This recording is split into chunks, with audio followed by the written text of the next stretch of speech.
À quand le mandat d'arrêt international contre M. Paul Kagame? Je serais heureux que la prochaine fois où nous allons vous recevoir dans notre pays, que nous puissions plutôt discuter des modalités d'arrestation de M. Paul Kagame.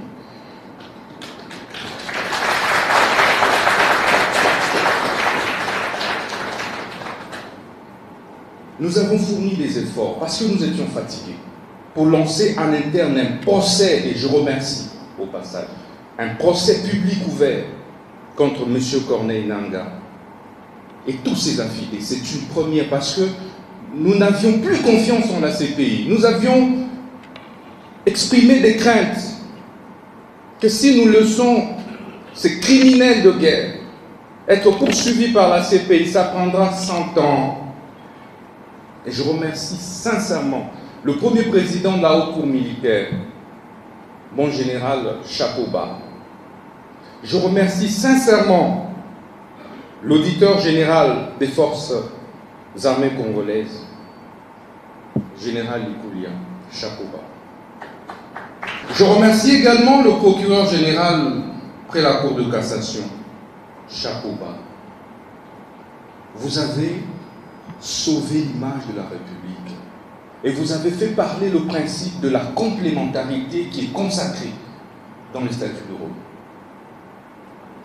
Nos juges, nos magistrats ont démontré qu'ils sont capables de poursuivre les criminels de guerre congolais. Et cette action a été autant saluée par notre peuple, par nos populations, que nous voulons ici encourager et saluer. Je suis d'accord avec la diplomatie du professeur Taylor, un brillant et éminent professeur. C'est bien, mais moi je serais beaucoup plus agressif. Et très agressif. Parce que le peuple attend de nous des solutions concrètes face à tous les massacres dont il est victime, et essentiellement dans la partie est de notre pays. C'est par ce mot que je voudrais souhaiter plein succès à ces travaux. Et je pense que parmi les conclusions, Monsieur le représentant du procureur de la CPI pourrait envisager de manière beaucoup plus concrète les modalités du lancement des mandats d'arrêt contre M. Paul Kagame. Cela dit, je déclare ouvert les travaux et ces journées de réflexion et d'échange, entre autres sur les poursuites, les modalités des poursuites de tous les criminels de guerre et tous les agresseurs de la République démocratique du Congo. J'ai dit, je vous remercie.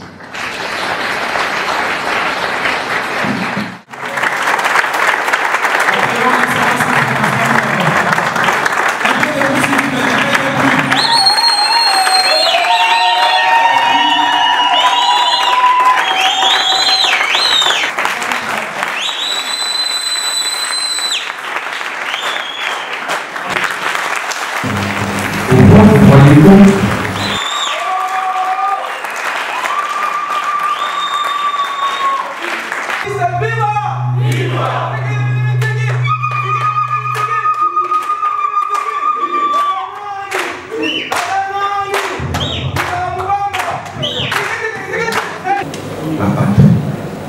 Et donc, c'est l'exercice auquel je veux vous inviter de vous livrer. La patrie.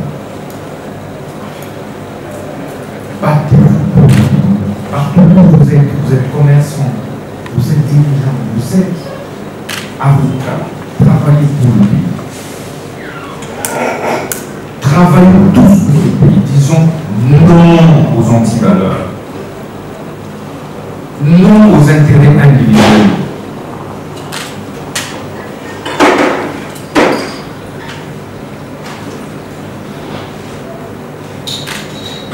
Évitons de marchandiser la patrie. Et pour y arriver, je vous invite à un engagement patriotique. Vous devenez comme le Lutamba, voilà mon secret. Vous verrez que vous serez beaucoup plus que ça. Et enfin, c'est ayez le modèle et suivez ce modèle. Si c'est moi votre modèle, prenez le temps de me suivre. Prenez le temps d'entrer sur YouTube, regardez mes émissions, regardez mes agissements. Je vais vous transmettre par nos revoir, comme disent les psychologues, ma vision, mon esprit. J'ai le modèle, je fais autant. Et ce qui me donne cette force, vous n'imaginez pas, vous êtes ministre de la Justice, vous vous engagez dans une lutte féroce contre la mafia. Mais c'est des cartels, des grands réseaux implantés, c'est un système. C'est comme ça que vous voyez des gens s'agiter. Non, les prisonniers que le ministre a libérés sont des évadés. Non, le ministre a fait ceci. Mais lorsque tu sais ton combat, tu restes droit, imperturbable. Tu avances, tu avances. Et ce qui est intéressant, c'est ce qui importe. Donc, dans une lutte, c'est la témérité. Les gens diront toujours que tu en fais le tour. Et lorsque tu n'agiras plus, les gens diront qu'il n'agit pas. Et donc, ce qui doit te guider, ce sont tes objectifs. C'est ta lutte. Si je n'avais pas de conviction, j'allais me décourager il y a longtemps.